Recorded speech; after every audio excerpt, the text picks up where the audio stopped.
Today, former Rochester Police Chief Singletary is testifying about the death of Daniel Prude. Prude died last March after an encounter with police, and his death was ruled a homicide by the medical examiner's office. Today, deposition linked to that City Hall investigation. Now, the Attorney General's office is conducting its own investigation into the matter.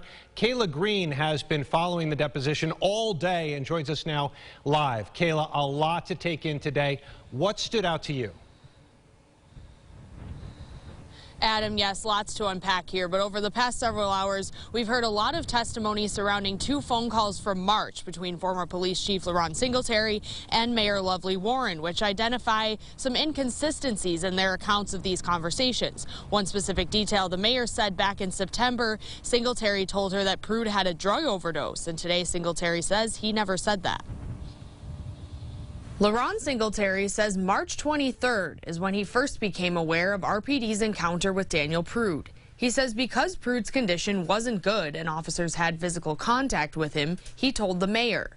He says he first talked to her in the morning, and it was a brief update letting her know officers had gone hands-on with him and he was on PCP. He says after he and his command staff reviewed the body-worn camera footage, he decided not to put the involved officers on administrative leave. That afternoon, Singletary had a longer call with the mayor and told her his early assessment after viewing the footage was no officer had engaged in criminal behavior. There wasn't anything that I saw in a preliminary review of the incident that was rather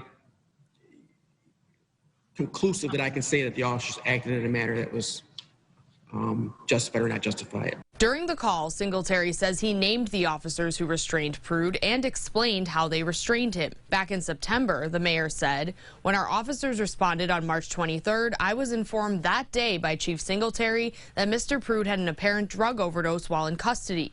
Chief Singletary never informed me of the actions of his officers to forcibly restrain Mr. Prude. Today, Singletary testified he texted the mayor on March 31st to tell her Prude had died. He says he never told her Prude died of a drug overdose. There was also testimony today showing emails sent back in June by RPD officials suggesting to deny a request to release body-worn camera footage.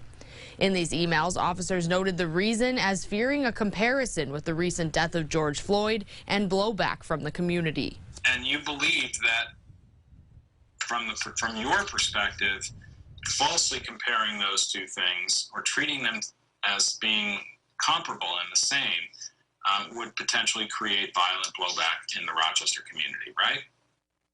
I can see how people can draw similarities as such.